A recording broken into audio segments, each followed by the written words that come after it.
So, hi everyone. Welcome to Physics 43rd meeting. Today is Wednesday, the third Wednesday of the month, and it's the 20th of September. So I'll just launch right off into the presentation right away. Physics logo. Welcome to Physics. And Physics, as you know, is a platform where science a good place to pay forward to, but we need funds to grow and to develop and to be coming up with beneficial stuffs for humanity. And here we have this slide here of our meeting agenda, the 43rd meeting. I had already done a quick presentation of physics to new members, and we don't really have many new members here except our new speaker here, McCandlish, whom I've been speaking to for quite a while and getting to know each other, and he's been visiting our website, and he actually, when I invited him, he immediately said yes, he loves what we do. So here we are one family of the same intention with the same divine mission. Right, and I would like to make a report of the last meeting. If you just bear with me, I will do that in a moment. Here we have James Rink here with me, co-chairing this meeting with me. And then I will do a good, proper introduction to Mark and where he's coming from. And then after all this is done, then he will speak, and then we will have people from the floor asking him questions, the Q&A, and the executive council members of Physics will join in the equation as well, in the conversation. And having done all that, we go around the table, and there being no other business, then we adjourn this meeting to the next meeting, which will be the 44th Physics meeting on the 4th of October, where Elizabeth will be presenting Politics and Energy, implementation of alternative energy technologies, and we are really looking forward to that as well. And after Elizabeth has done her presentation, the 45th meeting, we'll have Patrick coming back to continue with his presentation where he left off on the 42nd meeting. Oh, it's so exciting. I mean, you guys are so brilliant with what you share here with the rest of us here who care to take truth and knowledge. So that's it. And if you want to contact me, it's crystal@truevisionofpeace.com. Okay. Then I'm going to stop sharing now, and I will introduce. I will go into the ramifications of reporting on the last meeting. Well, the last meeting, which was the 42nd Physics meeting which was held on the 6th of September, physics music video. It was Elizabeth who cleverly suggested with a brilliant idea that physics then take the Dire Straits song, Money for Nothing, Chicks for Free, and turn it into Power for Nothing, What's for Free. So it was a fun thing. We've got the footages, but it's well, I have to look for a proper video editing software to do it properly. And then probably if any of you out there would suggest a good singer, although we had Neo trying to make sense of the song with our new lyrics, it would be cool. It would be good to have a proper, singing there. Okay. Hey, and then Patrick, of a practical guide to free energy devices. You can get his link from our website, physics website, which I will give you a glimpse, listeners and viewers, in a minute. Okay. Go into our YouTube channel and click on the video which we have already posted in the channel as well as on the website to get all the details. So it's really informative, very informative. And then our Dr. Frazzle co-chaired this meeting with me, of course, and he's been asking quite a lot of intelligent questions, and we steered together, we steered the meeting well. So this was the public part of the 42nd meeting. We then, after the recording stopped for the public, we continued with our private meeting where I reported on Eliza's healing devices, as well as some of the products that she's coming up with that Physic could then possibly sell in our site. Once everything's in place, it's going to take a little time, and then we'll be able to generate our own funds. But meanwhile, listeners and viewers out there, we appeal to you to pay forward or donate or sponsor our activities, because this is very good for, you know, freeing humanity.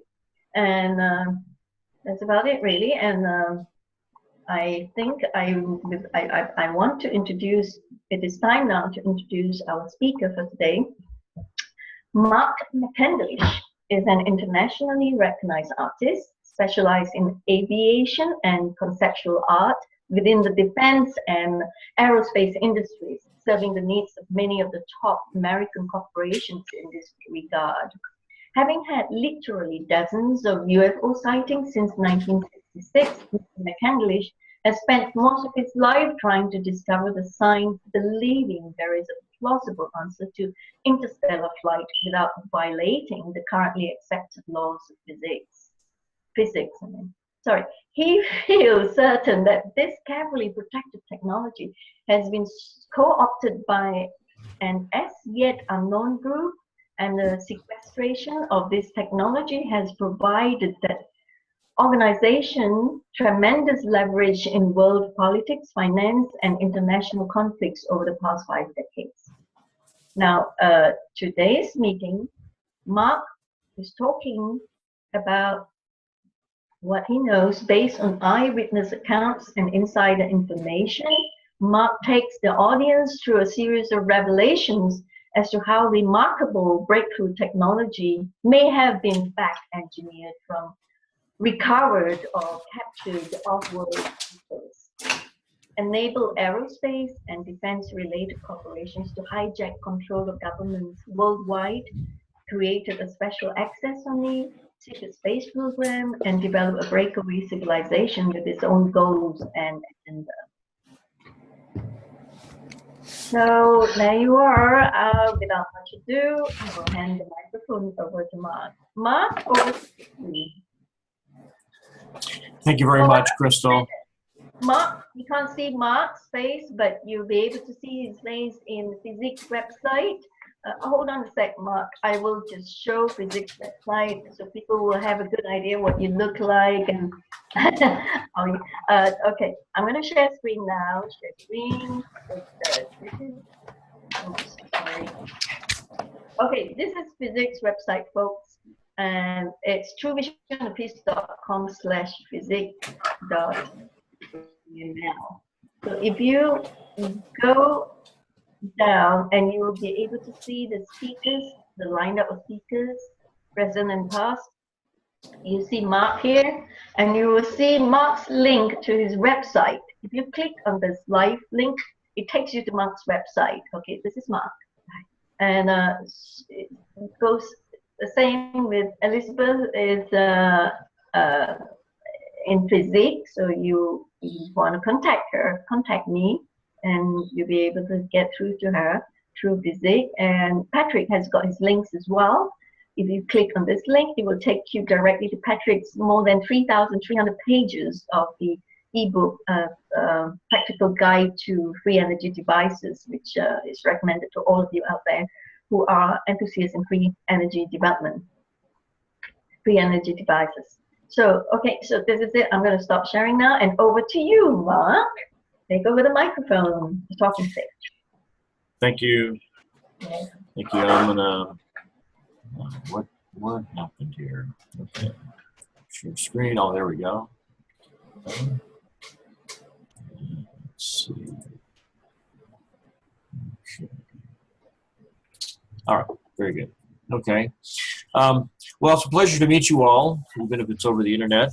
And I just had a presentation I did back in July for the MUFON Symposium down in Las Vegas. And the imagery that I'll be using here is pretty much the same as that particular presentation.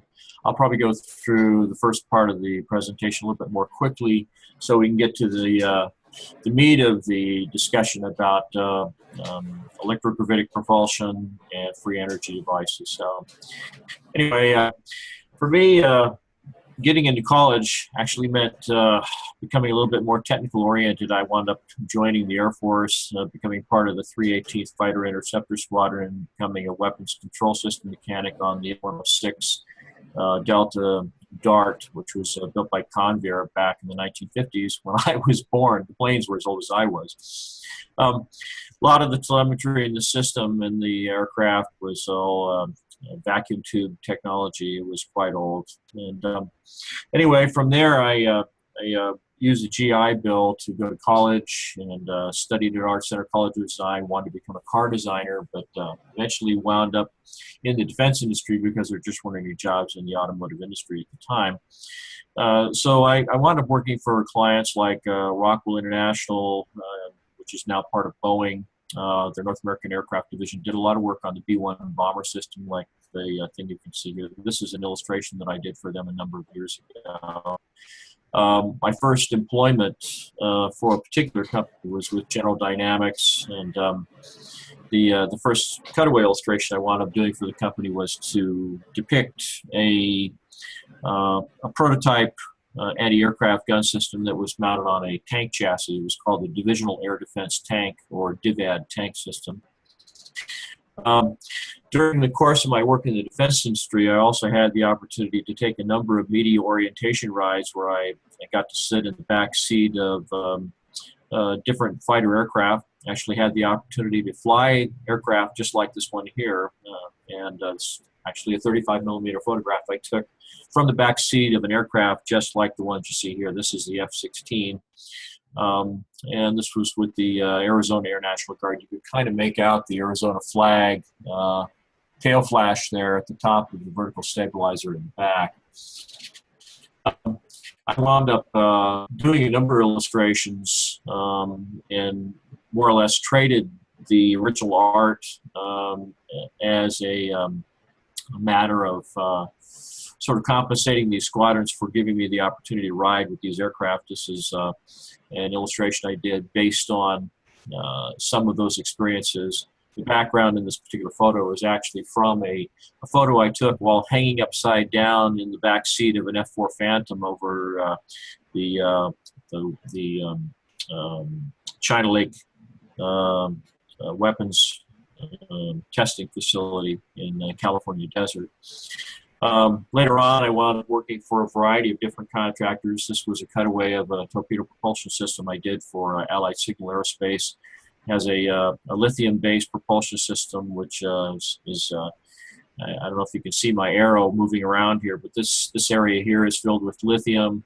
You have some oxidizer pellets here that are triggered, and it begins to heat up somewhere between 2,500 to 3,000 degrees. You have a series of stainless tubes that wrap around this chamber that have fresh water that is turned to steam. The steam comes up through here. It blows through a turbine that's right in this area here, through this orifice, drives a transmission, and then drives a pair of generators and the propeller shaft that comes out the back for this particular sort of counter-rotating prop system in the back.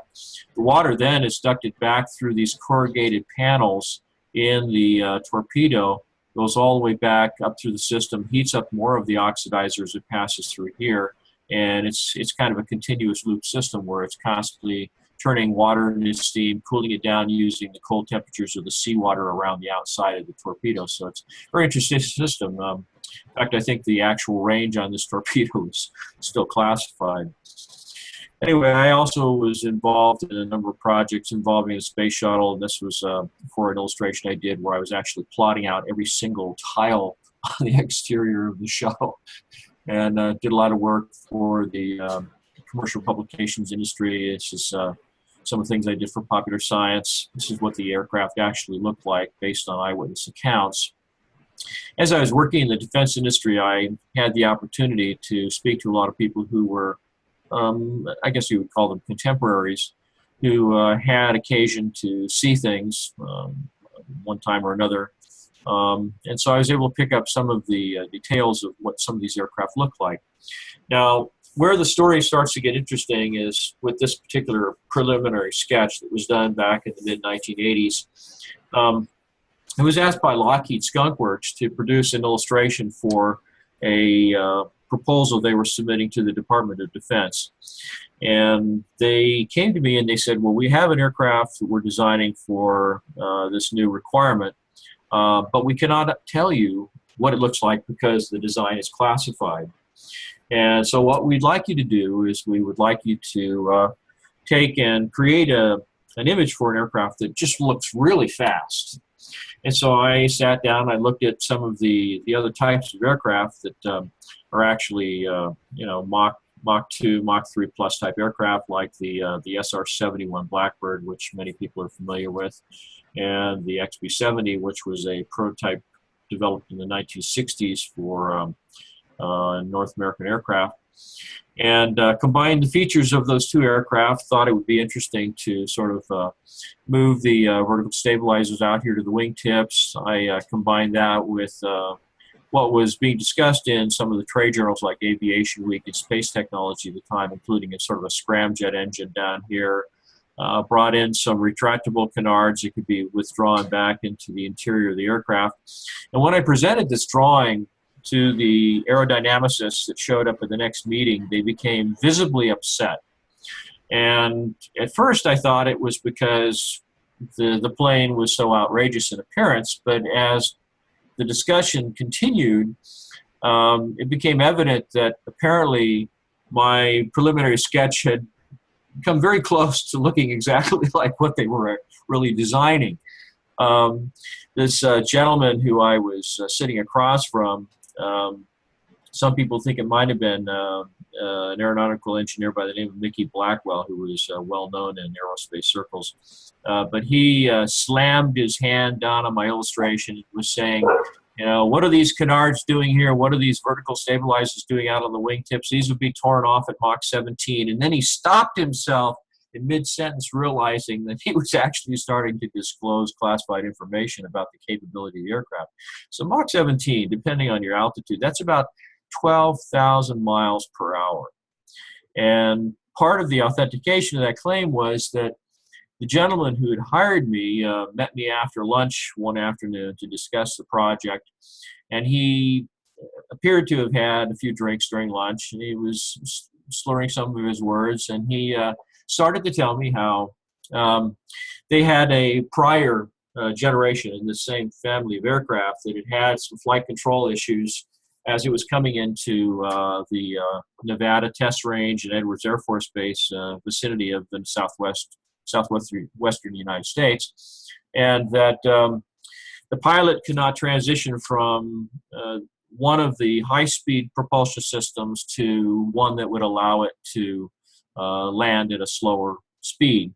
And this particular pod that's in the back here is actually sort of an under and over combination where it has a sort of a high-speed bypass turbojet engine in the top, and then down below it has a supersonic combustion ramjet, which is pretty much like just a tube with a bit of a pinch in the middle of venturi that they inject fuel into. They set it off, and it sends the exhaust gases out the back very quickly. At any rate, he said that the pilot was instructed to take this vehicle out over the Pacific Ocean, and if he could not correct the problem, to either auger it right into the ocean or repair the problem in flight and return to his base at Edwards. It took him 15 minutes to correct the problem, and by that time he was over Hawaii.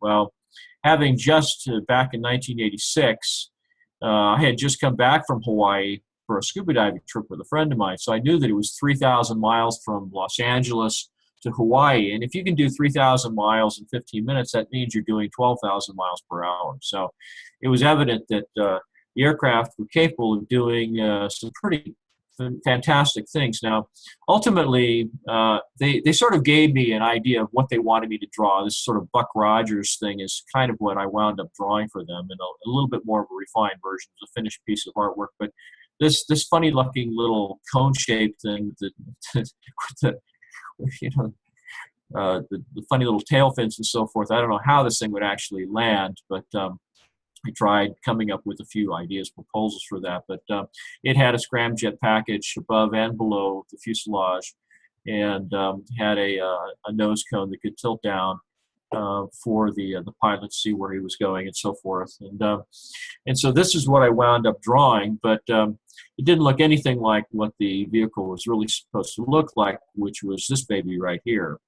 This is something that was executed later on by eyewitness accounts that date back to between 1990 and 1992. The aircraft was seen was tremendous in size. This aircraft here, this is the second generation Aurora, and this has been called by various terms. Some people call it the Brilliant Buzzard, some people call it the M151, other people call it the Elegant Lady, or the Super Valkyrie.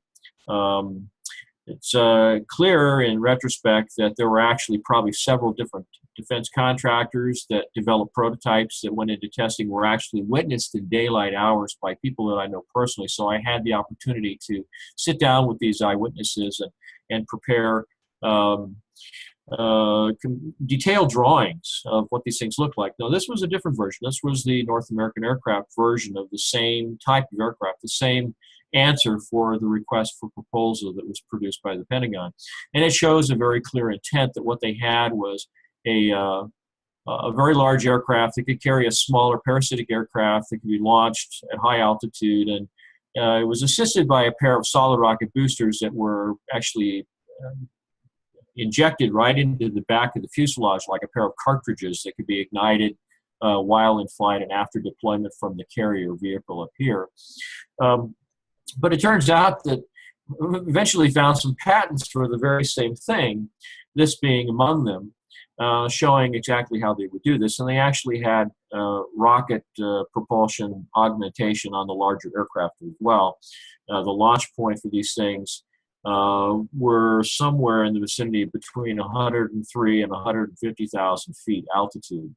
And the smaller aircraft would go right out into space. This is one of their deployment systems here, shows a pair of levers that would help to essentially push the smaller aircraft away from the larger vehicle for release, so that you wouldn't have any problems with the vertical stabilizer down here colliding with the underside, the ventral surface of the larger vehicle. Now later on, one of the eyewitness accounts described a vehicle. This was something I did in 2004, but it dates back to the mid-1980s, and a story that was related to me by another witness who was friends with one of our astronauts, former astronauts, was either Buzz Aldrin or Buzz Carpenter, who at the time was traveling through northern Nevada, and he was ferrying a Learjet for a client from one location to another, and he came out of the clouds, and this is what he saw below and to the left of his aircraft. And he got in kind of close, was looking this thing over, and he suddenly realized that he hadn't received any kind of proximity warning from his systems in the aircraft, and he hadn't received any warning from air traffic control. So he got on the horn, and he says, "Look, I just want to report a near miss up here. I've got another aircraft on my window screen that I didn't see in the clouds here. I might have collided with this thing, and I'm wondering why you didn't inform me of its presence." And they got back to him. They said, "Well, there isn't anything up there." Apparently, this aircraft was completely stealthy.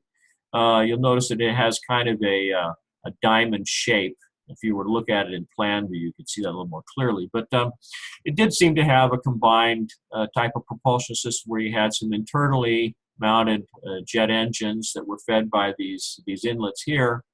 But it also had a series of what looked like fuel injectors pointed outward along the trailing edge of this ridge, which appeared to be a kind of secondary propulsion system, the idea being that you would expel fuel from these misters at a higher speed.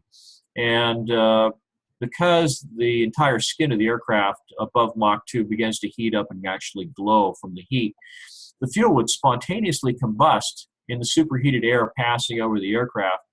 and it would expand between the supersonic shock wave, which would separate from the aircraft fuselage or lifting body design at this ridge. And the fuel would expand between the supersonic shock wave and the tapered afterbody and literally pinch the back end of the aircraft, propelling it up to extremely high velocities, something on the order of Mach 15. Anyhow, we have a number of other strange aircraft that have been photographed and seen around the United States, suggesting that there are alternative propulsion systems and aircraft that have been undeveloped or under development, I should say.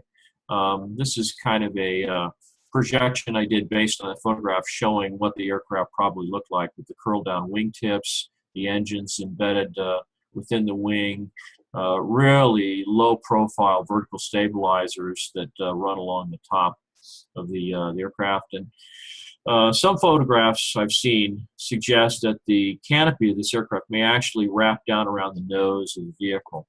So anyway, this is sort of another rendition from a different angle with that particular type of cockpit configuration. Anyhow, this particular illustration that I did for Popular Science in 1988 was where the story begins to really run off in the other direction of field propulsion, electrogravitics, and anti-gravity. I was asked to do this illustration for Popular Science, and before it actually became noteworthy in terms of appearing on the newsstand, wound up getting a call from the art director saying that a former classmate of mine had an interest in contacting me again. He'd seen the illustration on the magazine cover, and we got reacquainted. And of course, this was another illustration I did. But we agreed to meet at an air show that was being held at what was then Norton Air Force Base, located in Eastern. Excuse me. Mute my mic for a second here while I clear my voice.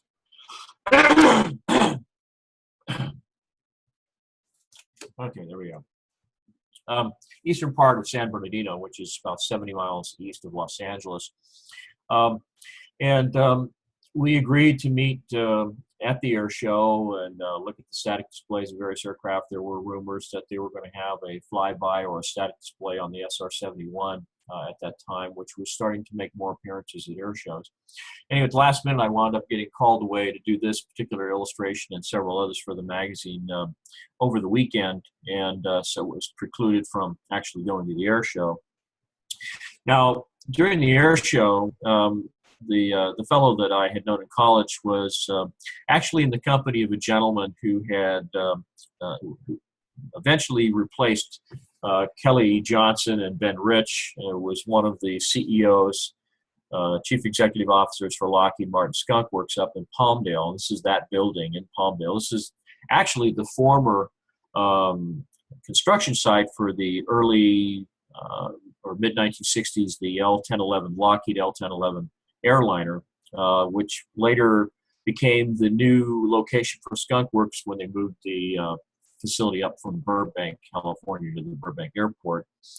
As it happens, the gentleman that my friend was with told him that they had another exhibit they wanted him to see that was up at Skunk Works, and so they got onto a military Boeing 727 and left Norton Air Force Base, flew up over the mountains into the high desert, came down to Palmdale, and went into the Skunk Works buildings. And they had a number of areas where there were static displays, a number of strange-looking aircraft, this being one of them, that were a number of odd proposals that had been submitted to meet new requirements. This particular aircraft was a proposed replacement for the A-10 Warthog anti-tank gun system that has a large sort of Gatling gun up in the nose. This aircraft here was the one that they were seeking to propose. Has a really big gun system, the GAU-8 Gatling gun system that's mounted in the aircraft. This is what it looks like up front. And but this apparently here is the very aircraft that this gentleman had described earlier as having the problems with. Now, as you'll probably notice, this appears to be a remotely piloted vehicle. It's over 100 feet in length. It was first generation Aurora, is referred to as the Pulsar. Had vertical launch tubes in the belly of the aircraft. This is a little bit distorted because of my lack of artistic skills. At one point in my career, I've since come up with some better artwork I should probably be using. But this is a series of vertical launch tubes in the belly of the aircraft. This is a little bit of a explanation of how that works. You basically have a reentry vehicle that's sitting up inside the tube. There's another, these are like space shuttle tiles on the exterior of the aircraft. The first one is blown away with explosive bolts. It basically comes out, disintegrates. The reentry vehicle is surrounded by a kind of sabot system, which also disintegrates as it comes out. And then there's a big coil spring behind it that slams the whole thing out of the tube and puts a new tile in place in just a fraction of a second, so that it restores the aerodynamic efficiency of the car. The vehicle. This gives you a little bit of an idea of the propulsion system here. It's kind of like a linear aerospike engine, except the entire afterbody of the aircraft is the engine. This particular version had 4 engines. You can see the similarity of the other aircraft that I showed earlier that was a single-seat piloted type aircraft. And so this particular aircraft, and this is kind of another version here showing how the inlets would close off and basically cut off the flow of the air to the engines that were mounted inside the vehicle. More recent testimony for other eyewitnesses have shown, in fact, this is a story from Jane's intelligence briefing discussing the same thing about the same time. This was in 1997. This is a little bit more detailed version of it, and since that time, I found that the configuration on the inlets is actually more of this sort of arrangement here. You can see the difference where they're sort of echelon formation here, and then in this one they're actually closer to being side by side, so you don't take up so much room inside the fuselage with big long empty tubes that don't do anything, feeding air into the engines. The ejectors were actually moved back, and there were fewer but larger ejectors. And the back end actually had a clamshell arrangement here, which you can also see in the previous illustration, where they actually had a deployable rocket motor that would pop out of the back end of this thing.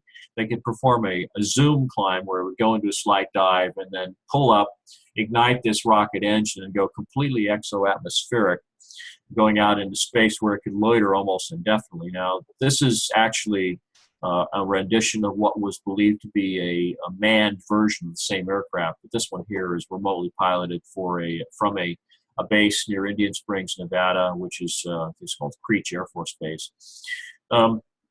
Anyhow, so during the course of the discussion with my friend about all these strange aircraft that he had seen, when I first talked to him on the phone after the air show, he didn't seem himself. He's usually a rather talkative individual. He described seeing some aircraft that he said that he thought he wasn't supposed to have seen because he didn't have the proper clearances and so forth. And but somehow or other they let him in anyway. The gentleman that he was with, this fellow who eventually replaced Ben Rich, passed him off, my friend off, as one of his aides, and he got in to see these unusual aircraft. And he said in one separate section behind this big curtain that went from floor to ceiling were these 3 flying saucers, and this was sort of a rough drawing of what the interior components of that aircraft or vehicle looked like, supposedly using a kind of anti-gravity propulsion. Now, it looks a lot like something employing the Biefeld-Brown effect, where you have these parallel plate capacitors, you had dimensions here. It was all very rough, and so I wound up putting this thing here, and suddenly my advanced mechanism is not working. Let's see if this works. Okay, there we go. This is a little bit of an expansion on part of the exhibit, what it looked like. They had a little TV running down here with a videotape playing, showing one of these aircraft, the smallest 24-foot diameter version of the aircraft. sitting out on a dry lake bed somewhere, probably in the Nevada desert, making 3 sort of hopping motions to the side, and then momentarily pausing and hover, and then as the camera followed, goes straight up and out of sight, disappearing completely from view in about a second and a half. They also had an easel down near the video player. They had a complete cutaway illustration that wound up looking very much like the illustration I did. They also had 2 larger versions, one which was about 60 feet in diameter and one that was approximately 120 feet in diameter. General proportions of the vehicle were pretty much the same as the smaller version, although you can see that the synthetic vision system, these little CCD cameras that are under these bubbles here, were scaled according to the size of the aircraft. The door and everything stayed pretty much the same size. Looked a lot like a submarine door, with a little circular handle that you would turn and the pins that would go out into the frame of the door, which is kind of a steel frame that was mounted in the crew compartment. The crew compartment itself actually was kind of a sphere, a pultruded sphere made of a composite material about 4 inches thick. Here's the door I was telling you about with the little circular handle. The crew compartment itself was actually composed of 2 hemispheres that were probably constructed as one large pultruded sphere that was constructed on a large spherical mandrel and then cut in half. The 2 halves then had these flanges added to the exterior, which trapped this large coil that wrapped around the exterior of the crew compartment right at the belt line. It had a series of explosive bolts, and the ejection system was quite interesting. If they did have to do an emergency egress from the aircraft, the 2 halves of the crew compartment would separate by this explosive bolt mechanism. The upper half of this vehicle would then be carried away by some kind of rocket booster system that would withdraw the entire sheath of this central column, including the oxygen tanks, which are down here, and the ejection seats. And then once this particular module, with the upper section of the crew compartment actually acting as a rudimentary reentry shield for the beginning of the descent, the ejection seats, the lower half of the sheath would drop away with the oxygen tanks, and the ejection seats would shoot down these rails, each having their own oxygen supplies, little tanks under the seat, and then the chute and the actual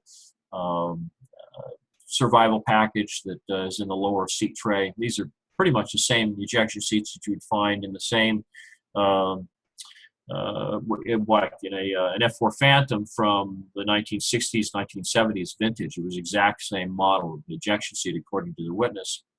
Now, this cutaway illustration is actually available for sale, and you can see all the call outs, which are lettered and so forth. Even as recently as within the last 6 months, I've been contacted by people who were involved in the development and the maintenance of this program. People who contacted me on Facebook and in other places saying things like, "Thank you for talking about the things that I cannot speak about." And some of them have been a little bit more forthcoming in terms of the details of the aircraft. And some of those details were actually discovered by a witness, the very same witness that I had received some of my information from, actually sat down with a former Western States editor for Aviation Week and Space Technology, a friend of mine, Bill Scott, who's also been affiliated with Bill Burns on the TV show UFO Hunters. But he did an interview with my friend, and it was tucked away in an archive. I guess they never thought that it was worthy of the pages of Aviation Week because it might challenge the credibility of the publication. But anyhow, they had a detailed transcript of this recorded interview that they did with my friend Brad. So one of the things that he had said in this interview, which I had never heard from him directly, was that this coil, even though it functions a lot like the primary windings of a Tesla coil, if you get in very closely and you look at the cross-section of these individual loops in the coil, they're not a fine filament wound cable, copper type wire, like you would expect in your typical, million volt Tesla coil. They were actually what looked like square quarter-inch cross-section, square tubing, like a waveguide, which was very interesting. But at the same time, it could still carry electrical power. And there appeared to be a set of secondary windings in this central column. So if you look at the overall structure here, it resembles a Tesla coil. Now, one of the things that the gentleman said in this interview was that the system would not begin to show the effects of actually lifting this aircraft off the ground until it surpassed a voltage, system voltage of 1,250,000 volts. So as a consequence of those high voltages, you can imagine that the insulation that they would have to use is extremely robust. And as it turns out, another witness that I was contacted by through the Disclosure Project in the early 2000 timeframe, after I was part of the Disclosure Project with Dr. Greer, this material that was used as an insulator around this coil was actually a form of quartz. He referred to it as Herkimer quartz diamond, which is, as far as I know, is only mined in one location in the entire United States. There are several other places around the world where you can find it. It has some unusual mineral content that's mixed in with the quartz that makes it extremely hard. That's why it gets the name quartz diamond. Herkimer quartz diamond. And as it turns out, the same material, which functions as a dielectric, was used to separate out and insulate these plate capacitor sections, 48 in all. This is something that was computed by going to the original rough drawing and looking at these dimensions, figuring out the width, the height, the depth, all of these dimensions, and then plotting it out sort of in a draftsman-like fashion, and eventually figuring out that given the dimensions in one small portion, if you multiply that out and go all the way around the circumference of the circle, you wind up with 48 individual capacitor sections. And just by coincidence, it turns out that right about the same time that this information was coming to me, the Los Angeles Times newspaper was talking about the phenomenon of crop circles in the UK, and how one of the scientists who was really interested in this phenomenon was going back a year later to see whether or not whatever the influences were that were causing these crops to collapse and so forth, if there was some lingering residue, radiation, some kind of emissions that were left in the soil that would affect the growth of the crop that came up the following year. And it turned out there was. And coincidentally, when these circular crop formations begin to, when the crop in those areas begin to regrow, the crops grew back in a strange circular pattern that just happened to have 48 spokes in the way the crop grew. So it showed to me, anyway, that there might be some connection between the crop circle phenomenon and the emissions that are produced by these high-energy capacitors in this lower section of the aircraft. Now, just about everything on the aircraft is composite in structure. The oxygen tanks that are go around the circumference down here in this lower part of the fuselage that are mounted with adhesive and composite blocks, composite straps, everything is sort of designed not to have any influence on the electrostatic field of this capacitor array or the powerful electromagnetic field created by this loop here.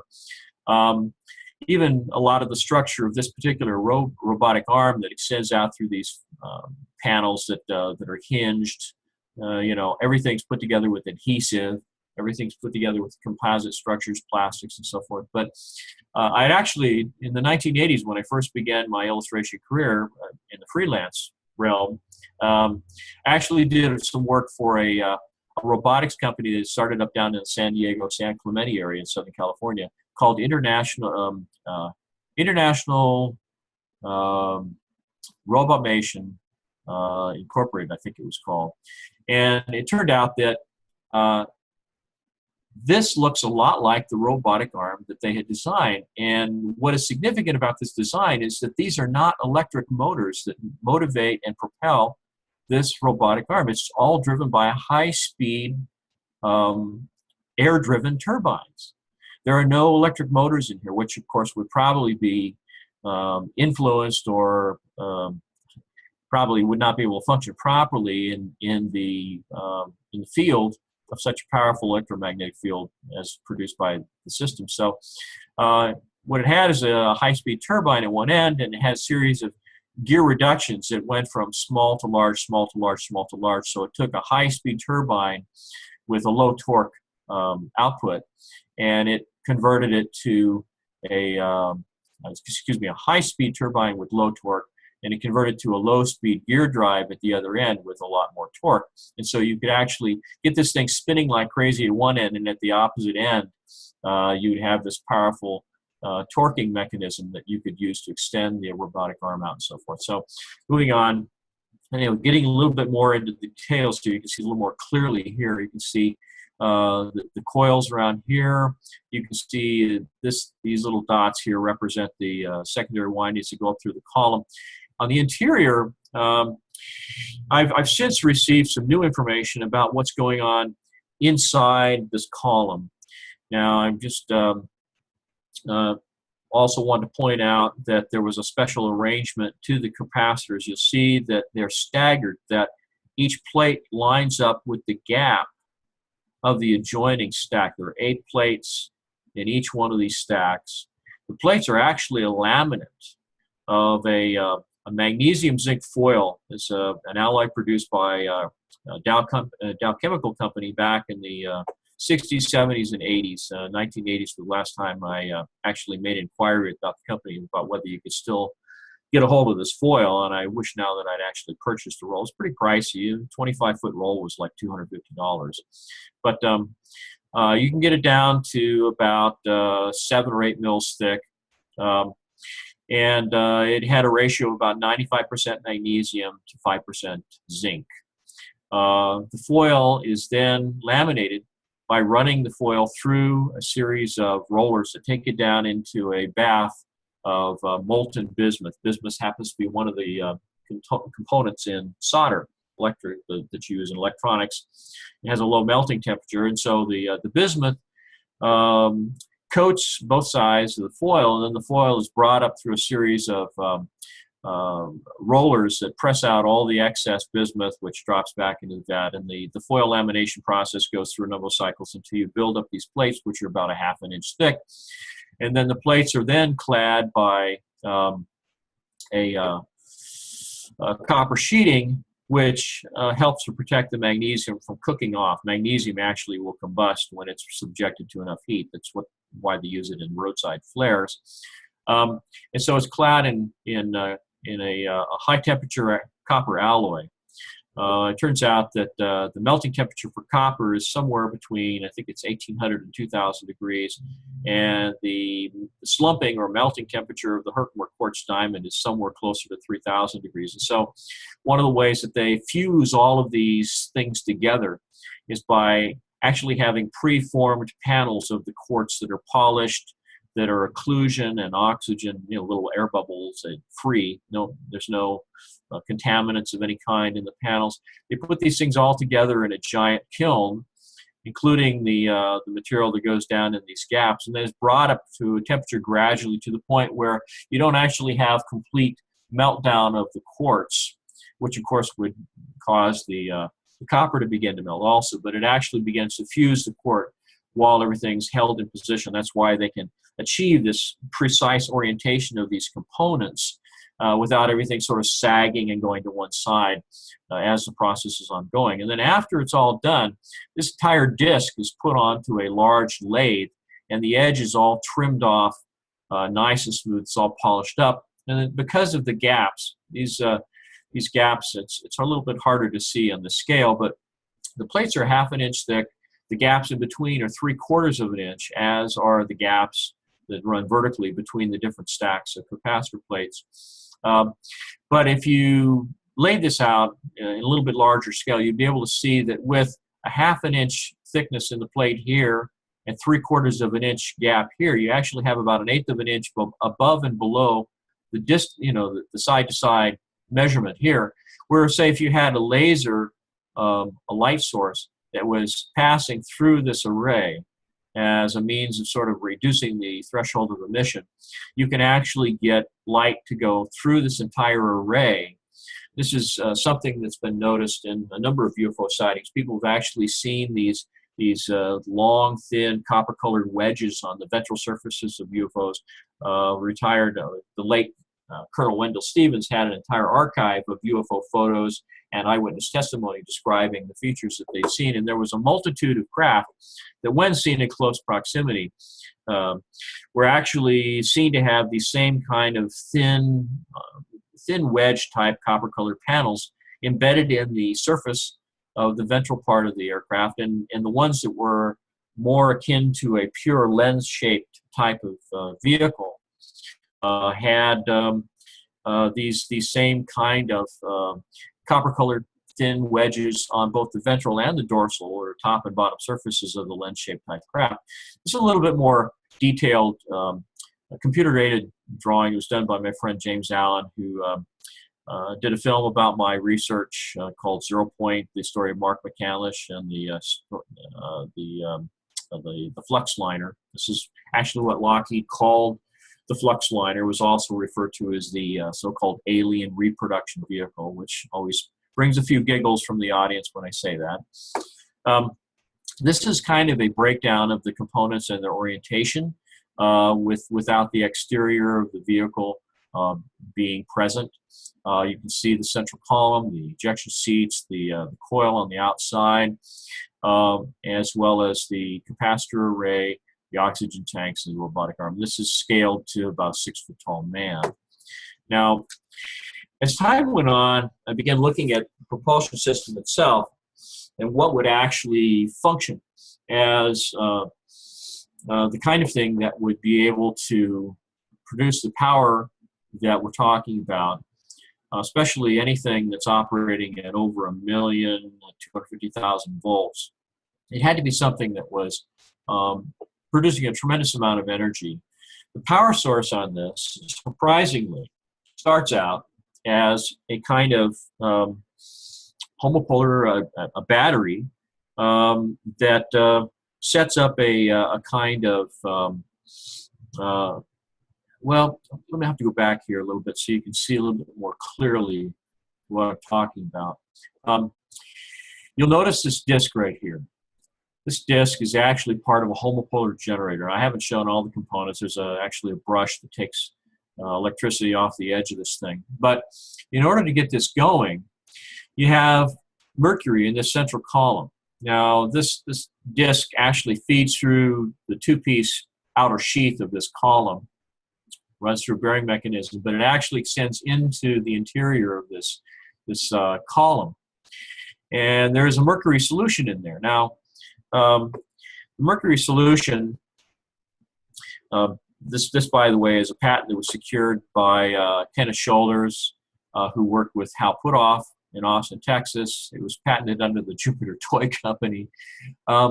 But it actually has a configuration very similar to this device that I showed here. Now, this here is a hand-drawn diagram, schematic, from a friend of mine, a physicist who had been involved with Hercules Aerospace up in Sandy, Utah, who had visited a laboratory at Edwards Air Force Base around 1990 and was shown what he was told was an over-unity device that was tapping into zero-point energy, quantum zero-point fluctuations of the vacuum. And the device had a kind of mercury vapor on the inside, had a coil around the outside of it, had a separate ground, had an anode and a cathode, had an input signal, output signal. There was a load resistor that could control the amount of power that was going through this thing. But apparently this thing was able to produce about 125% over the input. And they were talking about ganging a number of these type of devices together in order to produce substantial power levels. I made a note here because that was also the claim by Kenneth Shoulders, even though you will not, I don't think you'll find that in the actual patent itself. This is a close-up of the name, and It also has a call out here. This is the patent number here in the corner. 1991 was the issue. There's also a number of other patents that relate to the background and some of the publications that describe sources for the information and development of this particular patent. Now, coincidentally, we're looking at here is what's called an anti-proton trap. You'll notice that there are a number of similarities to the structure of this particular device and the layout of the alien reproduction vehicle with these coils that run around the outside. You have these plates that have electrical charge on them. You have a hard vacuum in the middle, and then you have these field lines that stroke down through the middle like this that actually enable the capturing of antimatter, because the particles are basically spiraling up and down the field lines of the electromagnetic field produced by this coil. And they can be controlled by the electrical charges that are placed on these panels here. But eventually, the particles work their way down and make contact and discharge with the surface on the interior of this thing. One of the ways that they achieve this, of course, is that they they evacuate this chamber, they heat it up so that they're actually able to get all of the stray molecules of air and so forth out of the chamber before they then take it down to sub-zero temperatures for the operation of the device. Now, based on testimony that has come to me since 1988, when this story first fell into my lap, there are a number of other things. These are just some rough sketches that will help to give you some ideas of how the central column of this device worked. You'll see the number of coils and the secondary windings down here represented by these little dots. This chamber is actually what winds up being two counter-rotating and concentric columns. And if you're familiar with the story of the Nazi bell from the Wenceslas mine, and Timothy Good, Above Top Secret, some of the stories, and Joseph P. Farrell, who's also commented on some of the experimentation done by the Nazis during the Second World War and towards the end of the war. You'll notice the similarities in the description here. Now, the idea being that you have these two different columns that turn in opposite directions. You have mercury on the inside.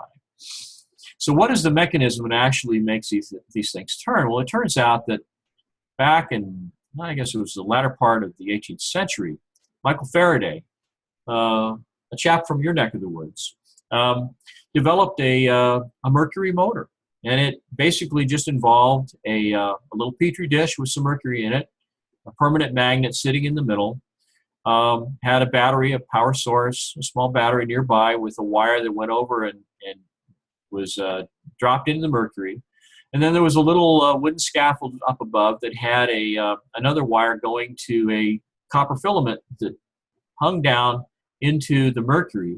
And when you put electricity to this circuit, the electricity passing through the mercury would cause the mercury to begin circulating around the inside of the petri dish. And that's essentially what this thing does here, is you have electricity from the batteries, these huge 24-volt deep draw marine batteries that are not shown in the original drawing, but the current passes through some filaments that are embedded in the wall of these quartz cylinders.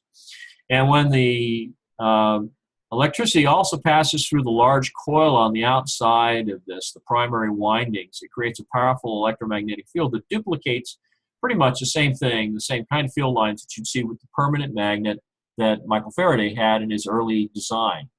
So the system essentially begins to power itself up, because what happens is the mercury begins to turn. The mercury then begins to turn the flywheel type mechanism that's back here, right in this section here. This begins to turn. Now, homopolar generators are known for producing a tremendous amount of current. That current is then sent through probably what would amount to a couple of high voltage diodes. The electricity is then sent through the coil, producing another electromagnetic field which also resonates with the coil that's inside the central column. So it becomes like a Tesla coil. And after it gets to a certain point, you wind up with the discharge that occurs at this point at the top of the cylinder. This is showing the top end of the secondary windings coming up here like this, going down into this cone-shaped electrode. On the inside of the inner cylinder, we've got all these bearing mechanisms here, and in other locations the bearing right there. So you have the two components that are turning in opposite directions while the coils here on the outside are stationary. And this all goes through a slip ring mechanism here so that you don't have the wires twisting around. But what happens is this area here is actually represents the wall thickness of the inner column mounted. It comes up through here, and there's the bearing here that supports it. It's actually supported by a portion of the outer cylinder, which is in this area. But this electrical discharge jumps between this electrode and this annular electrode here as these two things are spinning in opposite directions. Now, all of this stuff here, all these strange panels and stuff, I'll have to back up a little bit, is, and you're going to laugh, it's kind of like a shower massage. You have these openings that are interlocked in a way that you have the mercury spiraling up between the inner and the outer rotating components of these columns, which causes a sort of a twisting motion, almost like little tornadoes that circulate up.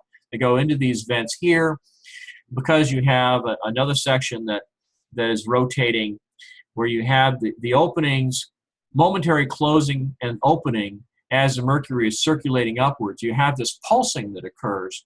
So as the mercury comes up through this opening, through this section here, passes down through here, there's a pulsing mechanism that occurs as these panels pass over one another. So it's a momentary opening and closing as these two components are rotating. So you have a pulsing mechanism. And the pulsing is timed with the electrical discharge that occurs between these two components here.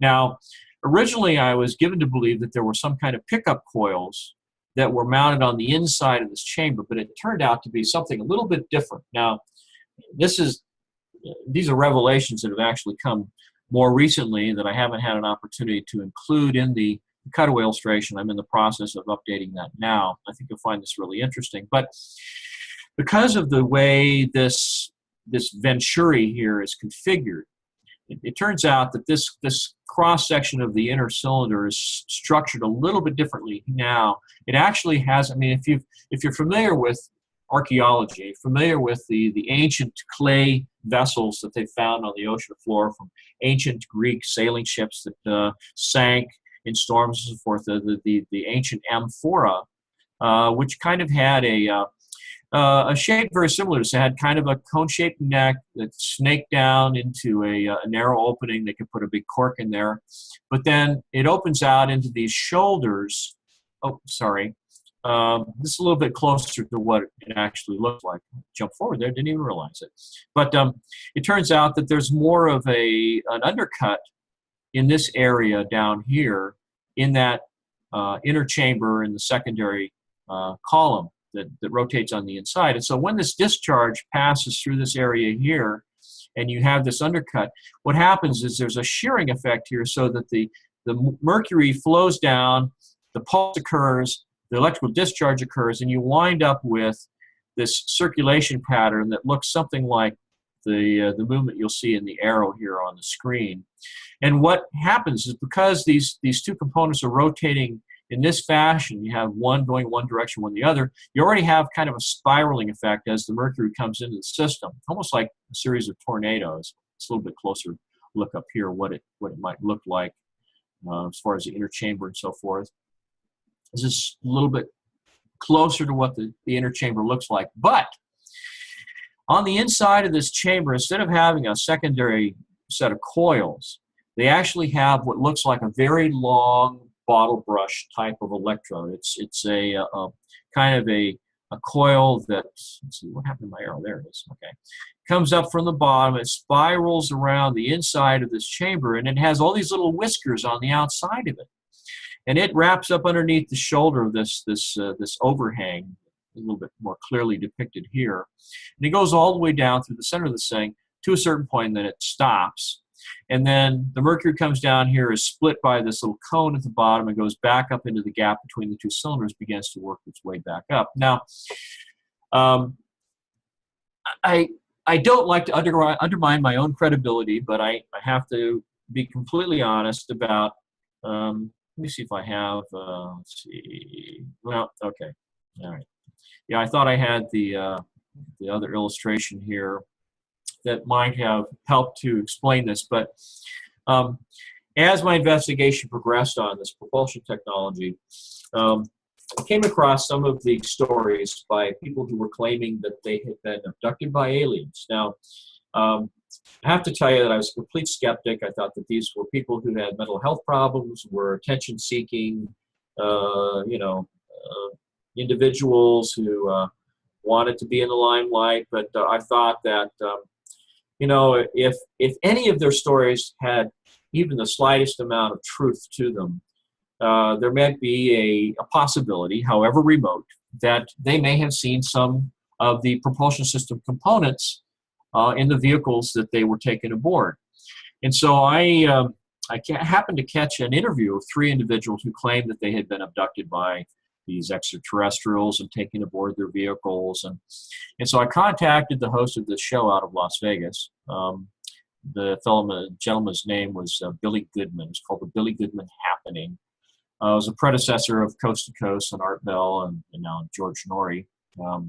But he was able to put me in touch with the 3 young ladies who were interviewed and claiming that they'd had this experience. And so I interviewed these 3 ladies, and I offered to do composite sketches of the aliens that they met, all this kind of stuff. But my main interest was finding out about the propulsion technology that they might have seen while they were aboard these craft. And to my great surprise, one of them actually described components in a craft that were remarkably similar to the alien reproduction vehicle that was produced by Lockheed.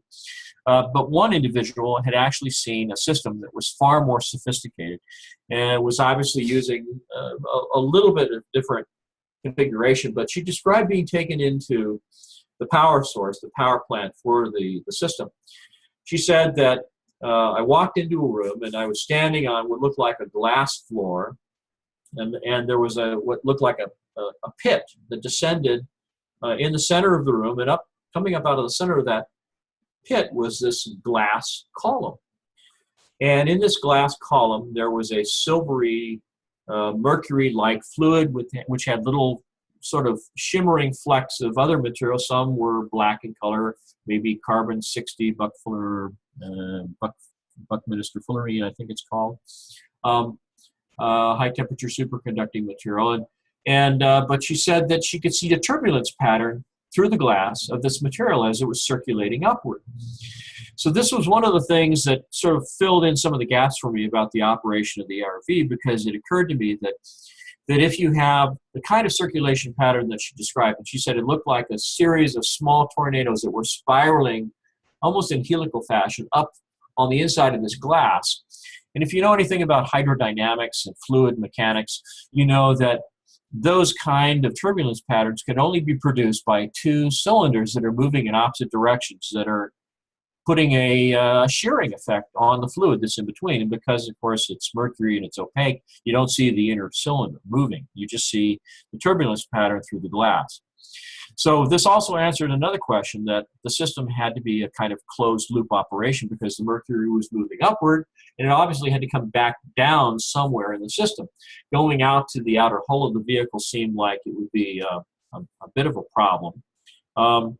And so the obvious answer was that it had to come back down through the center of that inner column. And this happens to be pretty much the way the Die Glocke, I think it was called, the Nazi Bell project, had been constructed in the Wenceslaus mine up in Poland. So put all these things together, and it began to make sense to me. Now, I started looking at plasma physics And some of the things that would be going on here, it occurred to me that if you had 1,250,000 volts being discharged from this, let's see, back up again here, this component here, that you're going to have all kinds of problems with pitting, with the mercury being heated up so much it turns to vapor, and then you have explosions and all this kind of thing. And so I began looking at some of the other literature, some of the other accounts, and it occurred to me that the mercury that was being used in the system was actually being used in liquid form, as was given in this testimony by this particular person claiming to have the alien contact experience. But it occurred to me that there might be a way, if you put this mercury under a tremendous amount of pressure, that you might not get the vaporization problem happening. You might be able to suppress the pitting and the cavitation and all the rest of it that would occur in this area here. And then one day, just by chance, I met someone who had experience with high voltage electrical systems, and I described this device to him, and how there was speculation based on some of these documents from the Nazis that they were using beryllium oxide and thorium in this mercury solution. So I talked to Hal Puthoff, who happens to be a friend of mine. He said, why do you think they would be using mercury and thorium in combination like that? He says, well, you know, if they've got a tremendous amount of electricity passing through the system, it may be that they've added this slightly radioactive material, probably in the form of nanoparticles, that would be there to reduce the threshold of emission, that it would actually help to create a greater release of whatever type of energy they're trying to get into this or get out of the system. So when I looked at the way this discharge pattern would occur, and this almost like a toroidal-shaped, high-energetic, self-organizing, almost like a smoke ring being shot down through this column, and then the later testimony about this kind of a bottle brush, this electrode with all the whiskers running down the inner walls of that interior column, it occurred to me that there must be some connection between this phenomenon, what they're describing here, and things like ball lightning. So I began looking at the work of James Woodward, who's a fellow who actually spent so much time artificially generating ball lightning in the laboratory. It actually gave him cancer because he was subjecting himself to X-ray photons that were being produced by the ionization. I actually met the man back in July, and he saw my presentation in Las Vegas at the 2017 MUFON Symposium, said he thought it was the best one they'd ever seen on the subject, and has actually began a correspondence with me because he's very interested in the relationship between what I'm describing here and the work that he's done in his own laboratory down at University of California in Fullerton, where he's a professor emeritus, excuse me. So anyhow, it seems that there's a couple things going on here. One, you have the discharge, the pulsing in the mercury, the turbulence pattern that looks like a donut-shaped pattern of turbulence moving down through the column that's highly ionized because of the discharge that occurs here. You have the whiskers on the wall that are obviously there to pick up some kind of an energy that's being pulled into the system.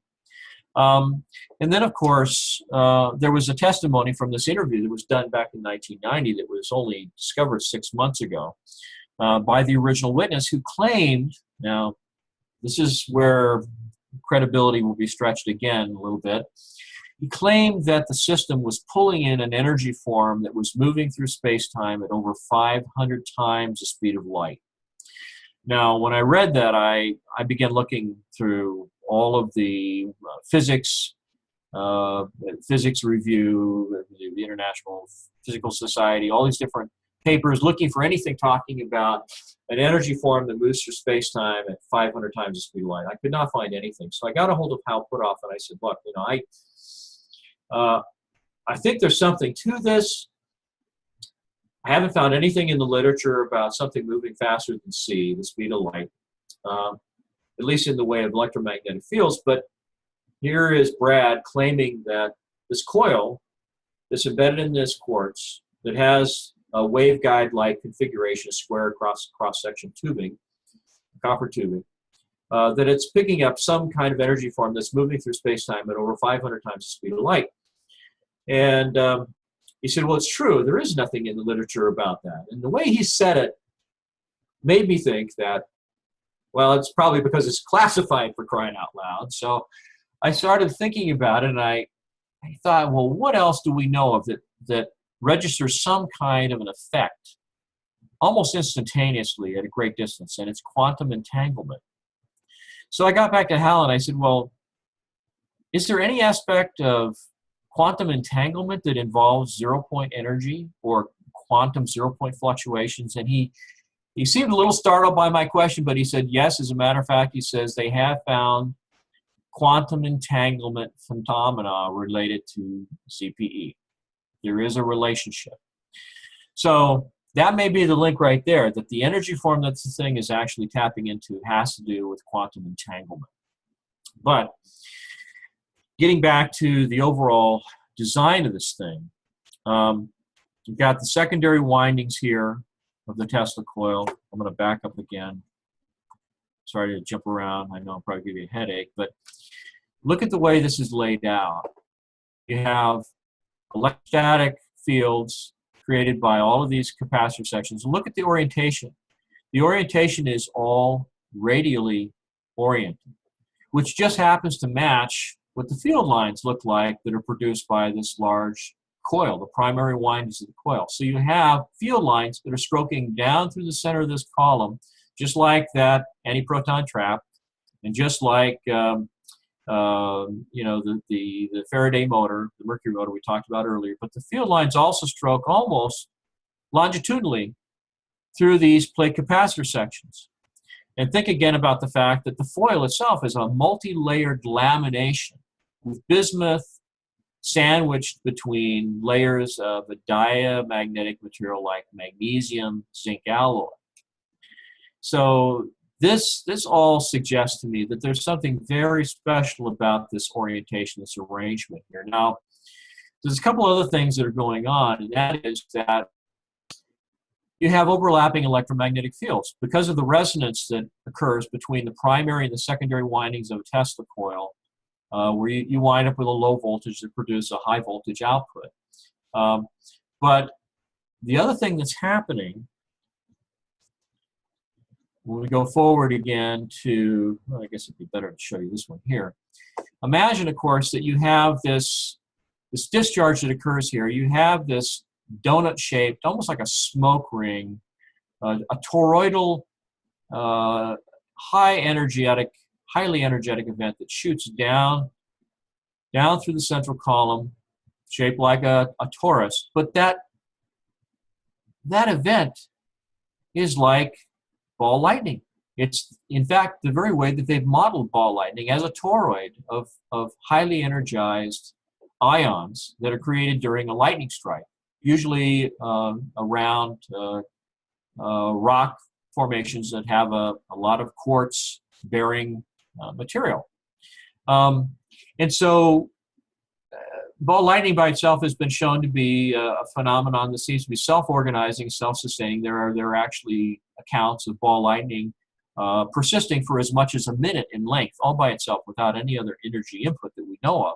But again, it may have some connection to tapping into zero-point energy. So when I was looking at all this, I said to myself, well, the only way to keep this thing from exploding when this electricity is being discharged is if you're putting the mercury under such a tremendous pressure that you don't get any cavitation, you don't get any vaporization.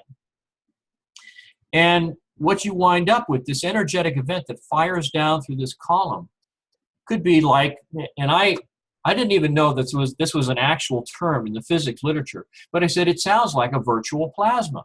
It has all the characteristics, including the fact that this torus of highly energetic particles that are moving down through this column also have their own electromagnetic field. And the field lines actually stroke. They actually stroke in this state. They basically overlap with the pre-existing field lines from the big coil that wraps around the outside, the coil that comprises the secondary windings of this Tesla coil. But then you have the field lines that are created by this pulse, this toroid that shoots down through the column before it dissipates at the bottom. And what that calls for, what it actually produces, is something called electromagnetic pinching. This is actually the phenomena that they use in what are called explosively pumped electromagnetic pulse weapons. Now, an electromagnetic pulse weapon actually is just, it's a coil that is surrounded by an explosive charge that's ignited or set off all at the same time, and it causes the coil itself. There's a high voltage capacitor that discharges through the coil, producing an electromagnetic field, and then there's a copper tube in the center that has a split down the length of it.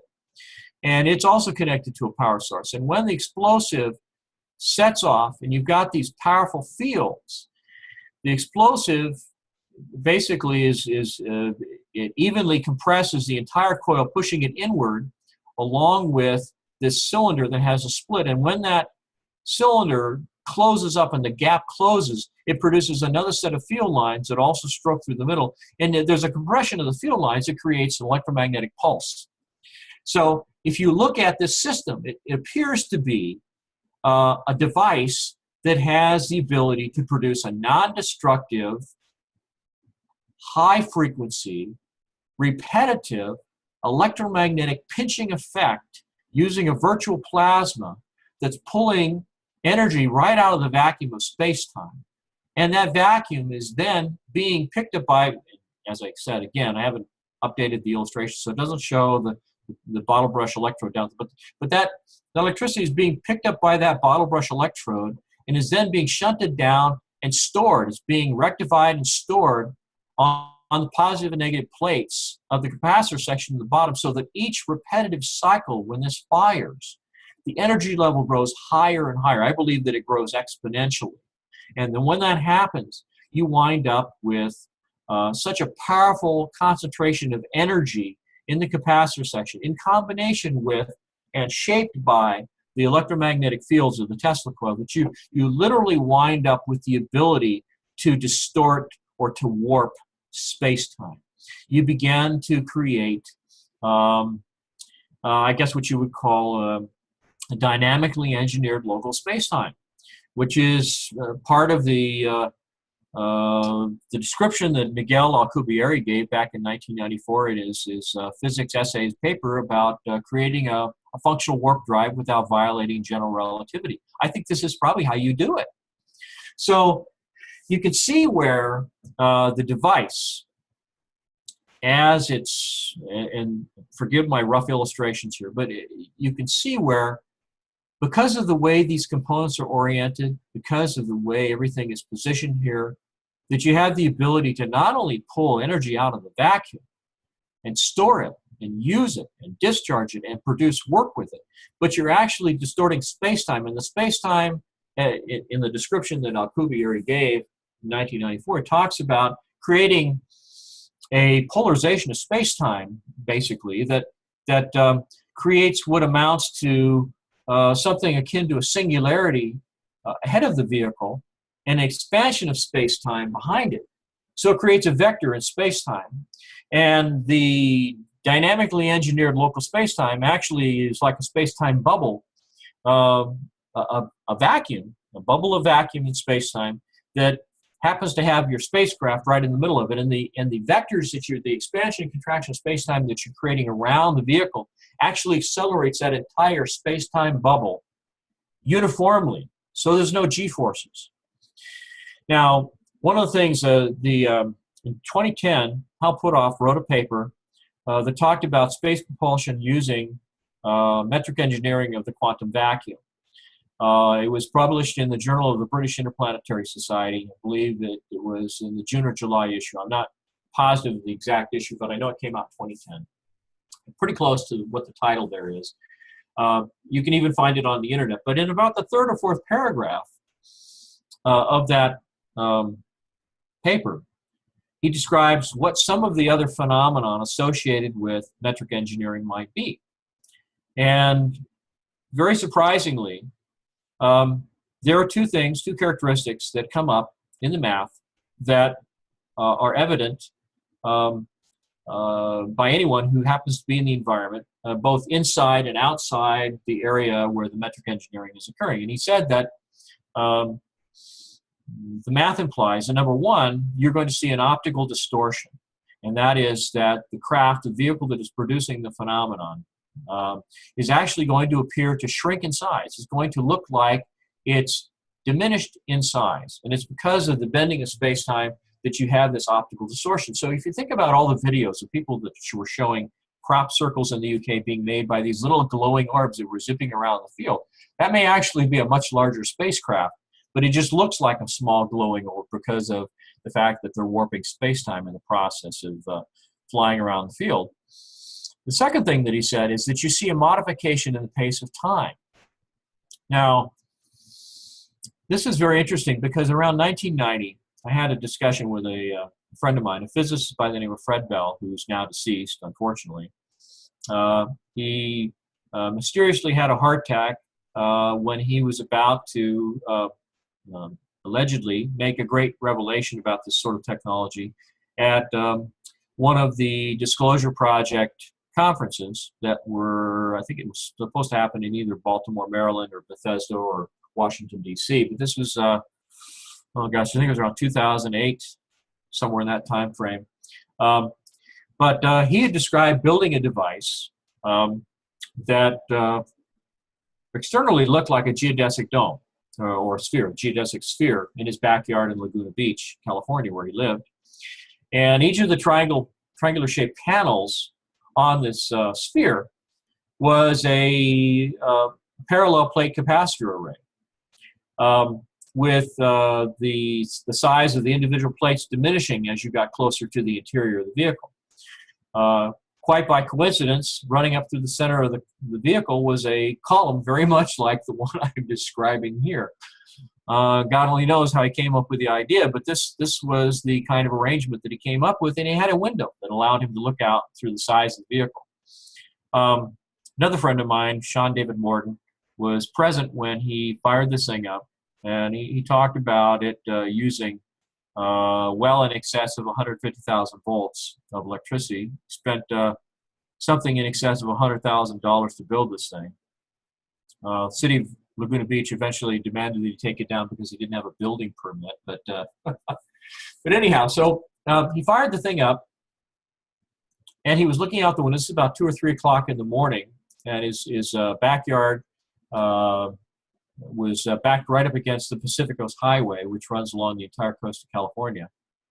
And he said that from the moment he turned it on, he noticed the cars that had been going by at 60, 65 miles per hour slowed to literally a snail's pace.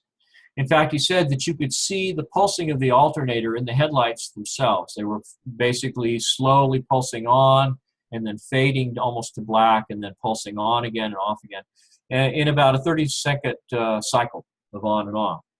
So if you think about how many cycles occur in a second, it gives you some idea of what the modification of time was in terms of what was going on inside the interior of this apparatus that he designed and the outside.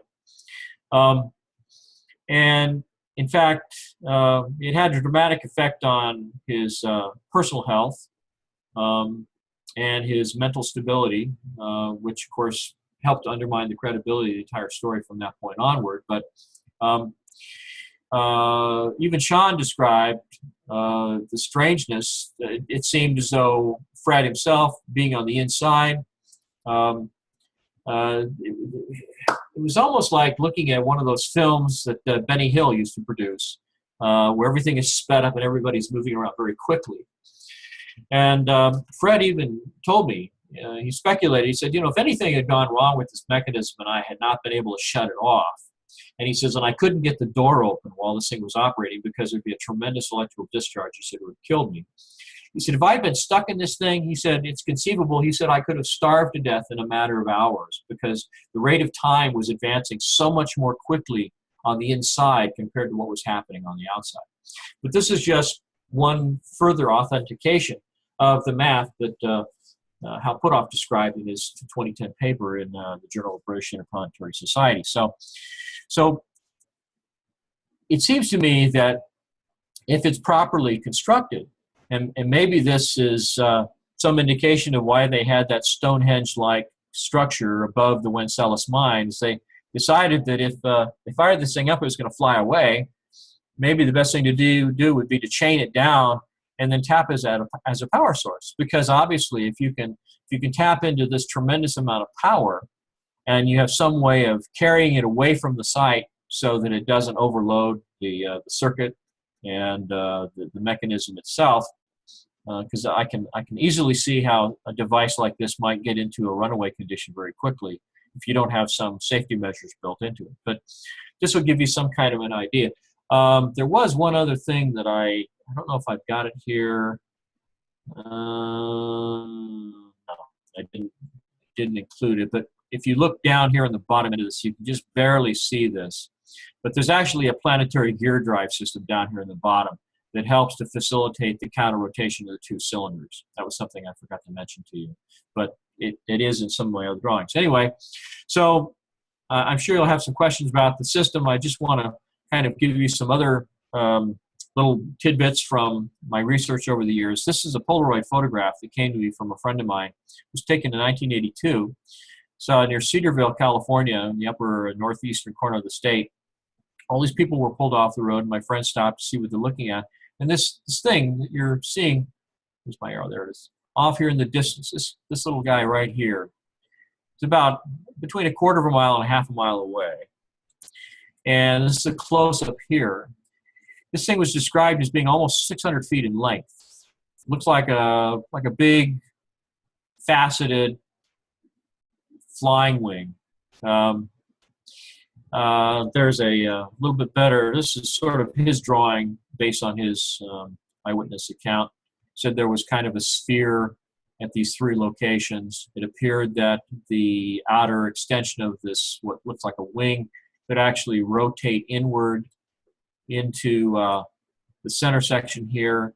This is a little bit more of a detailed drawing that I did based on the photograph. It appears that there were actually articulation points right here. I know that because of this center section here, the fuselage sort of obscures the fact that this leg over here on this side is exactly the same as this one. It may not look like it because of the way things line up here, but it's just a matter of geometry. But it turns out that this thing may actually be able to articulate, fold itself up almost like an origami bird of some kind, so that this entire thing could be reduced down to under 400 feet in length and could fit into a standard size hangar. These other appendages appear to be some kind of strange antennas, which are just barely visible on the Polaroid with under a loop. But if you look at how these areas were described, it actually looks like the upper section of the ARV with the coil around it. So it may be that they use sort of a 3-point support system on this propulsion system, where they're using the same thing with a central column, some kind of system that combines the output of these 3 devices to propel this thing. Now, the interesting thing about the story was that all these people were stopped here. A complete cross-section of society had people running across the field, screaming, "Hey, take me for a ride." Other people were on their knees crying and praying, to be delivered from this chariot of the devil. Other people were hooping it up like it was Independence Day, drinking beer and squealing and carrying on. But the thing about this device was, if you look at the time frame of the sighting, and you look at the way that it's structured, it has all of the features that later became evident in the Lockheed F-117A stealth fighter, the faceted features that they used for thwarting radar transmissions, a kind of stealth. And there are some people that believe that this may actually have been one of the early vehicles used in the so-called Solar Warden program. The other side of this is that if you go back through the time frame for the development, the request for proposals that were created by the Pentagon for a flying wing type advanced technology bomber, ATB, back in the 1980s, culminating around 1987, 1988, in what eventually came the Northrop B-2 bomber that won the competition. It may be that this was Lockheed's answer to the request for proposal, but it was so advanced that they simply couldn't field it. They couldn't put it out there because it represented a technological leap that was so vast, so great, that it went far beyond anything that they could allow to be seen by the public or put into deployment and possibly captured if anything went wrong. Now, over the years, I've had contact with a number of former military pilots, individuals who'd seen things, who'd had experiences. I met a pilot at an air show one day. We started talking about aircraft and evolved into a discussion about the Persian Gulf War, which had just ended at that time in the early 90s. And the fact that I had friends, eyewitnesses who'd been in the Persian Gulf, who'd seen UFOs zooming around the combat theater. And this gentleman kind of nodded, in a knowing way, and had a smile, and a little glint in his eye. And I said, well, have you ever seen anything? He said, well, we were standing next to a beautifully restored B-24 Liberator, consolidated B-24. And he said that he had started his flying career in that particular kind of aircraft, and he had ended his career as a navigator in a B-52 during the Vietnam War.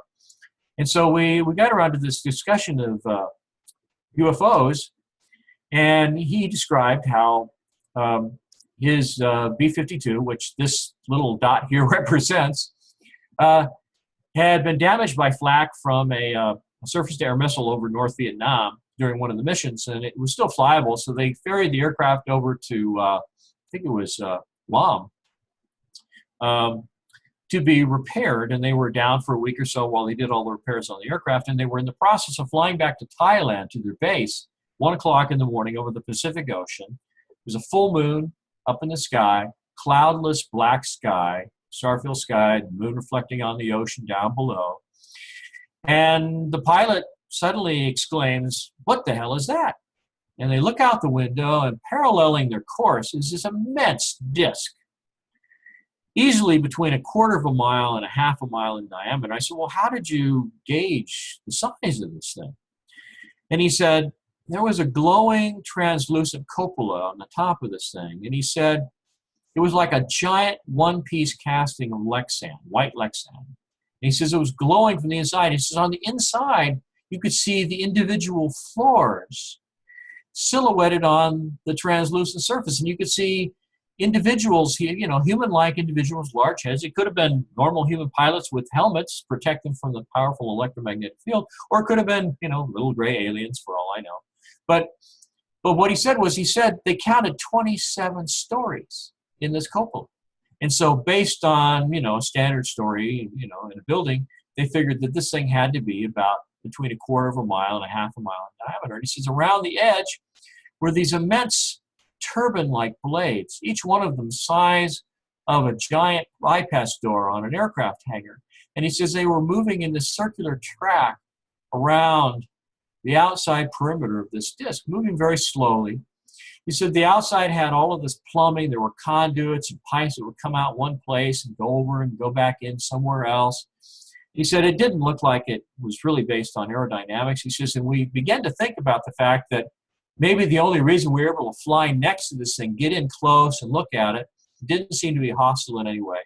He said we had a plane that was shielded against electromagnetic pulse because of the way it was designed for nuclear warfare during the Cold War. He says we flew all over this, above it, below it, around it, got a good look at it. He said that then the aircraft began to move off, and this is kind of a rough drawing based on the eyewitness accounts, just a real rough sketch. But he said that it began to move off, and suddenly it sped away at a tremendous velocity. And he says it went into what looked like this shimmering tunnel of light. And he says we saw the craft emerge into what looked like a blue, daylit sky with white puffy clouds.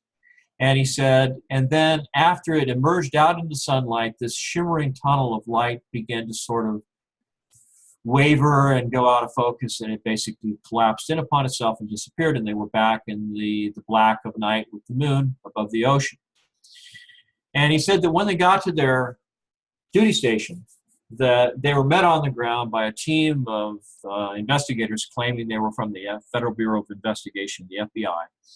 and debrief for hours about what they've seen. They were particularly interested in this phenomenon here, which clearly seemed to represent some kind of a warp drive kind of mechanism. Now, he also said that these huge turbine-like blades around the perimeter, he says, as this thing began to move off and it began to energize, he said these turbine blades began to circulate around the circumference of this thing faster and faster and faster. He said, we thought it might be some kind of mechanism to cool off what was ever inside this thing that was producing all the power.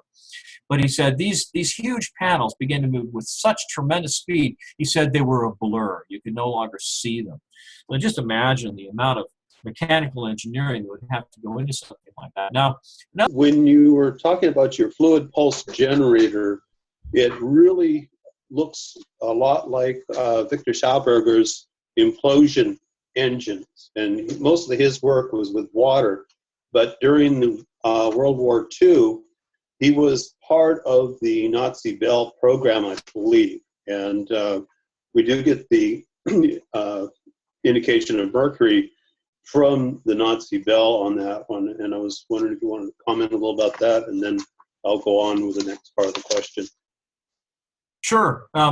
As it happens, one of the witnesses that has come to me just in the last 6 months, someone that contacted me who claimed that they'd actually worked on this program, did in fact, because he was limited in what he said or what he could say, he pointed to a documentary on the work of Victor Schauberger, and he said, there are certain key pieces of information in this documentary here that you need to look at because it plays a key role in the operation of the system. So I think you're absolutely right. I think that some of the things that Victor Schauberger found about turbulence patterns in fluid, especially in water and in nature, but also in mercury, do play a significant role in the function of the system. Okay. The second part of this, we get into the fluid dynamics of the system, where you're bringing up basically the vortices around the outside edge, going through basically the clipping of that vortice, and then sending it in as a pulse down through the center. This then goes into a toroidal shape that expands and reforms and goes down. So you end up with a pulse inside of a pulse, and you're at the bottom, you're actually expanding once again and clipping that toroidal field. And so you've got a pulse inside of a pulse inside of a pulse in the design. Am I interpreting that correct? I think so. And that's something that I think I probably overlooked in my own investigations, but I think it's a very good point, because it may be very significant in the operation of how this thing is able to tap into zero-point energy. And when we get into that system, what you're looking at is you're creating a temporary vacuum between each of those pulses. And so you end up with that expansion of time-space momentarily. And either in a fluid situation where you have a complete separation, or in a gaseous stage, you would have that expansion and contraction. The other phenomena that you would get with that pulse is a strobe effect. And so if you were on the inside of it, whether or not it affected time-space, it would have a similar strobing against any other pulse in frequency. So it'd be like a timing light on a car engine. You're only picking up 1 out of 100 maybe, or 1 out of 50 revolutions of the engine, of the electrical pulse, but it looks like it stops in place. It freezes time for your perception, so you can adjust your timing. Anyway, interesting. I think you make some very good points there. I think that I know it's going to sound funny, but one of the sort of stereotypical sound effects that I think Hollywood and a number of eyewitnesses have attributed to these type of craft is this sort of wavering whistling sound, sort of like kind of a sound. And it may be that the pulsing that we're talking about is responsible for the production of that sound effect. It may be a legitimate effect. Yeah, it's very interesting.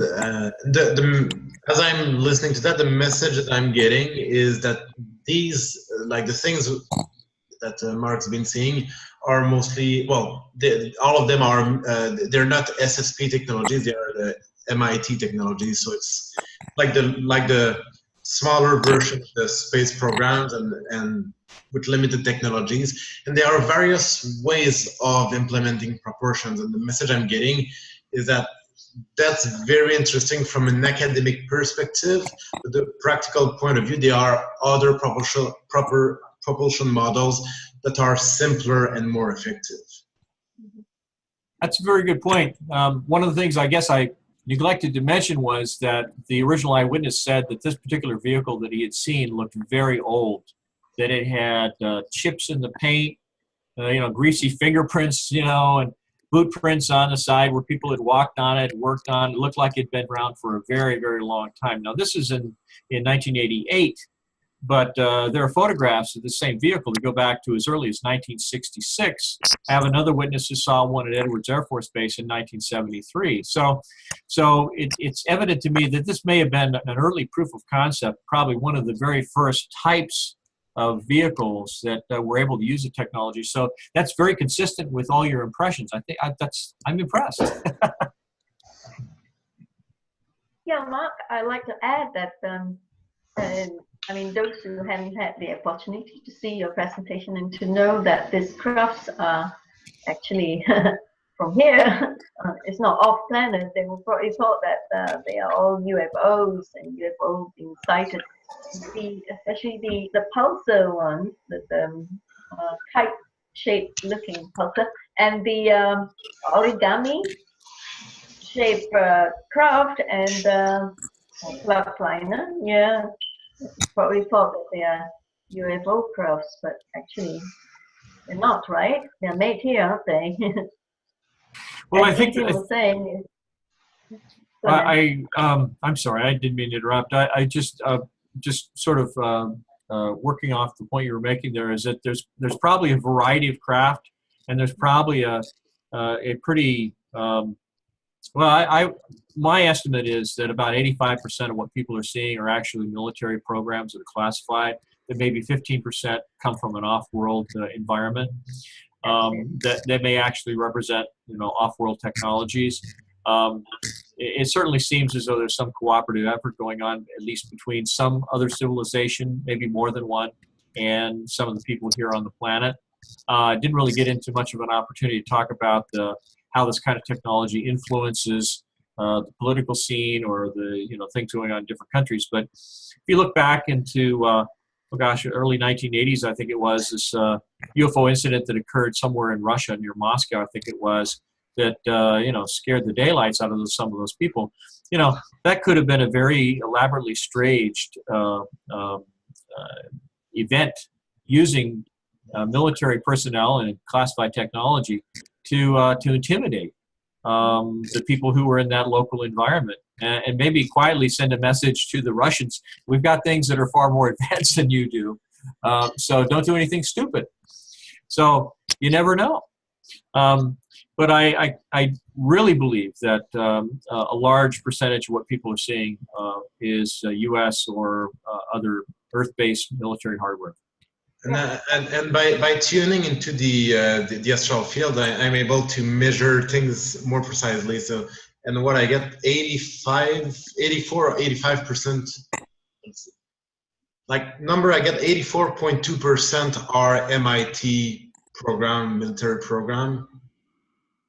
Getting 8 to 10% will be the SSP, and 5 to 6% would be it's like other groups. So there's an overlap.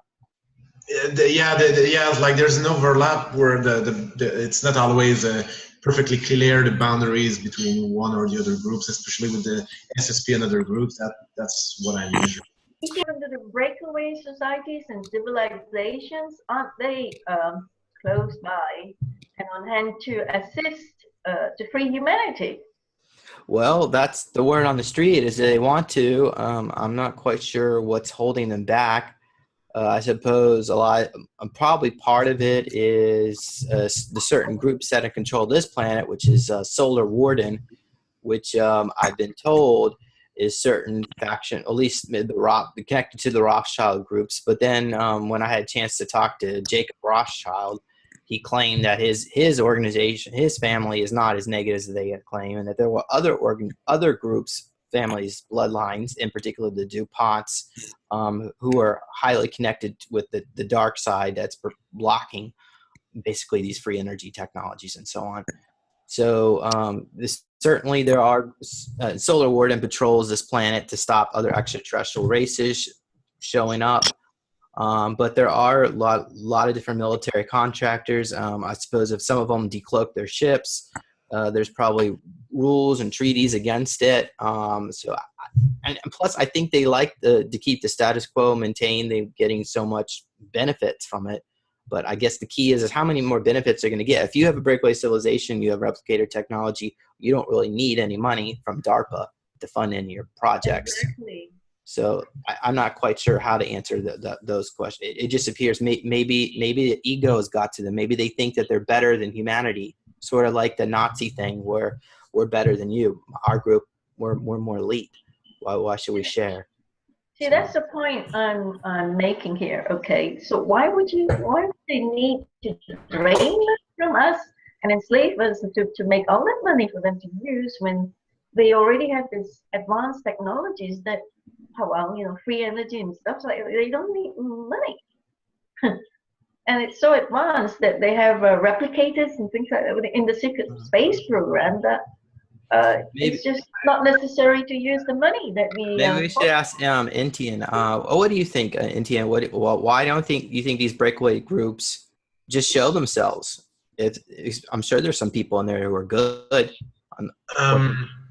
So now there's two questions. The first one was why they why they want what they want is not really the money. What they want is power and control over the planet. And that, the answer is really ignorance. But you have to keep in mind that up until recently, they've been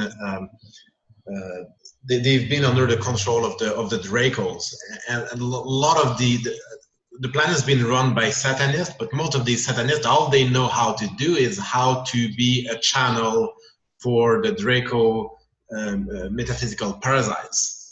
But now the Dracos are done. Now these people are powerless, and they're seeking someone with power to follow. So it's kind of like the Dracos is just a race that seeks dominance and power over the planet, over the universe, and is just continuing that momentum. But now the dark force being removed, and it's going to take some time for the momentum to take a different direction. And I believe that these parallel societies, as the dark forces that was the power fuel behind it, as that's removed, then there's going to be an adaptation period for people to kind of wake up and to find a different direction and kind of wake up from all that ignorance. The other question is why they don't show up, and that applies for the positive groups. Because I'm telepathically communicating with various of the positive groups to synchronize the work and where we're heading, and they cannot show up at this point because the state of consciousness of the planet is very bad right now. Everybody is the great majority of people is holding onto a victim mentality, looking for a savior. They don't know how to use their power of creation in a way to create things positively. And if they show up right now, people would fall even deeper into a victim-savior relationship, and that would make things worse. So we need to wait until we go through a certain cycle of events where people get to experience what they are actually creating. And there's going to be a cleansing process that's going to unfold over the years.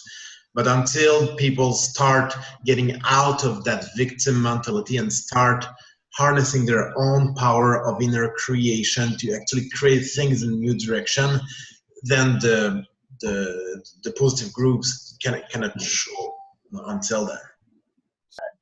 what you call the forming a toroidal pattern around it and all that. I'm sure you have something to say about the generator.